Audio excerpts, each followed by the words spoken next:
Thank you, Keith, for those words. And I'd like to, before I go any further, to acknowledge Helen.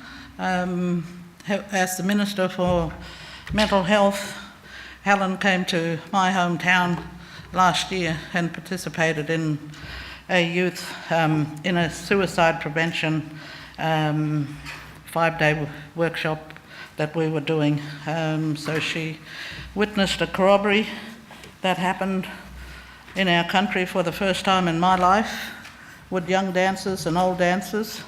And we had people from the Pilbara and people from Kalgoorlie that came down as law people, but to participate because they're the language speakers for their areas as well as language speakers from my country. And I've known Keith for a long time in another life when he was a politician and a person that I greatly admired back then, and I still do today.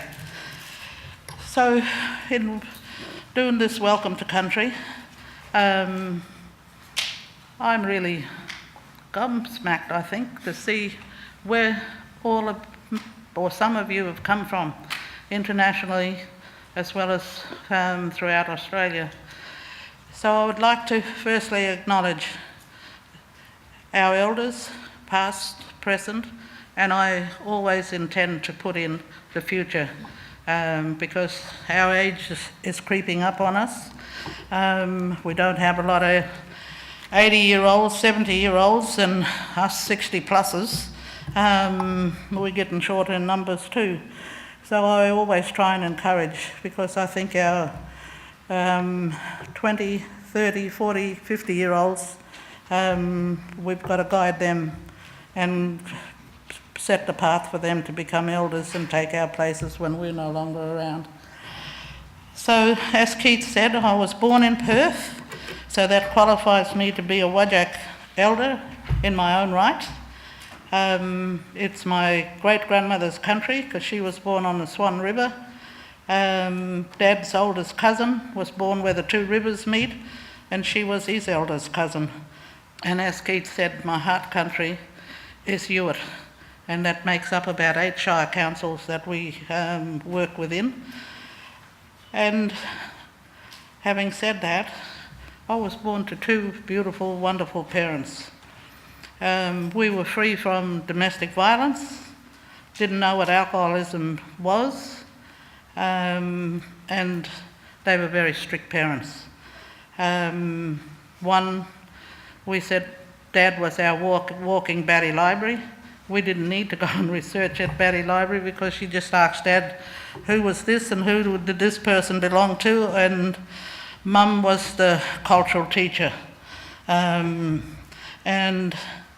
they were very strict with us, and there was not a day that we weren't allowed to miss school when we had to have a good excuse like being sick, and that's the only time we were able to stay home. But being brought up on a farm 10 miles out of Moora in a beautiful country of Dandaragan, we had to catch a bus, late bus, early morning bus to get to school. And we enjoyed every minute of it because we had a wonderful principal, and it was exciting because we didn't know what we were going to do from one day to the next. So we had strong leadership around us, and I'm the oldest of 7. There's 2 sisters, and then there's 4 brothers. And every one of us went out into the workforce, and we all had good jobs. I've still got a sister that's working for Australia Post. She's been there for nearly 30 years. And with my children, they had to have a good excuse not to go to school. So I've got 2 daughters in the public service, one that works for agriculture and food, and the other one is the manager of a Homes West branch in Perth, so she's his right-hand woman, as I say. And my dad, we lost him in 2008, and he was the last of the Nyungar diggers for this state, but when we contacted Canberra, we found out that Dad was the last of the Second World diggers in Australia.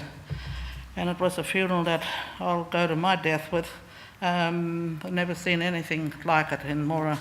And Dad was always known as Pop to every little Nyunga kid, and Wajala in our language means non-Aboriginal people, and Nyunga means my cultural group. And Dad, he just had the respect for years with all sorts of people. Became the citizen of Moora. My sister also got a citizenship. So we're a very strong, united family. And starting us all off, I suppose, back in this state, we were blessed to have Joseph and Peter Hedlund. They were father and son, Swedish people that came over here.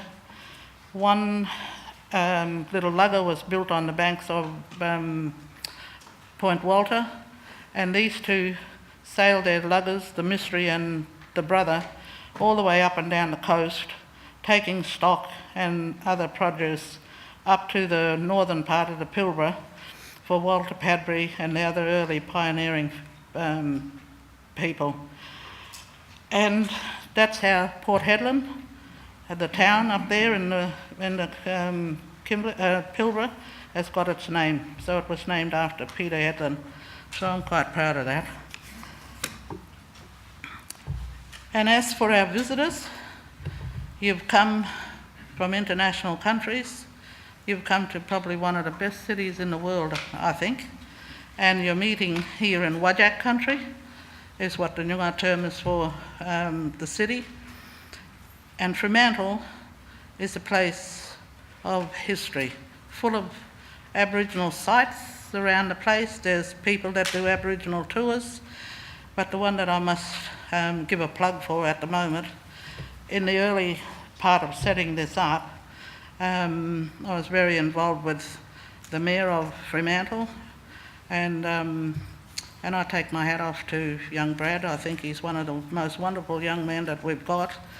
So in the early days of setting up the Aboriginal Cultural Centre here, I was on an interim Aboriginal Advisory Committee. So the Aboriginal Culture Centre is not far from here. It's just around the corner where the roundhouse is.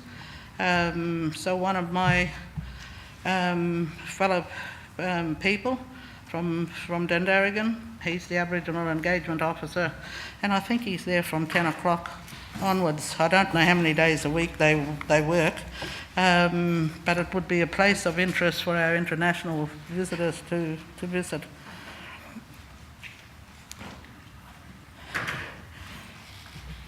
And I am really reading what you're doing today with the meeting of minds. I think it's a wonderful concept, and it's one with mental illness. I think we all have a role to play. And that was the idea of trying to take a suicide prevention thing to my hometown. And it's worried me because of the suicide that was going on in our farming community. And a nephew of mine was the first Nyunga person that took his own life. I'm a survivor of suicide. My late husband took his life back in 97.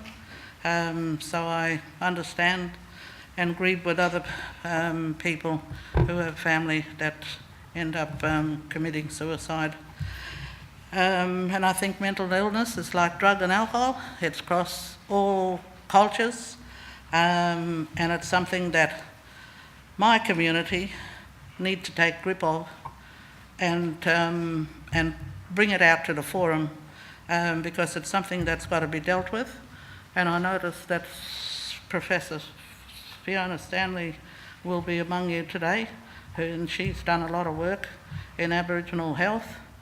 But it's one thing I think our state ministers, politicians, we all need to walk that path together and to combat mental illness, because it's not a nice thing.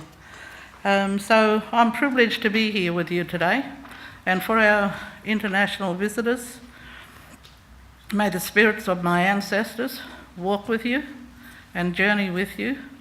And while you walk on this ancient ground of Whadjuk country, may they keep you safe. And I hope that they sit in this room with you today. And I hope you have a wonderful meeting. And I hope some good outcomes come out of it. And I certainly would like to see something come out of it for our mob, as well as the wider community. So and I'm filling in for my dear friend today, so I always cop it from Irene, but Keith knows what we do. So I thank you, Keith, and I thank you, David, for allowing me to speak. And I'm glad to meet up with Helen and also the lady who's the member of, I just can't think of her name because I only met her 5 minutes ago. Simone, yeah. So I really thank you for having me here.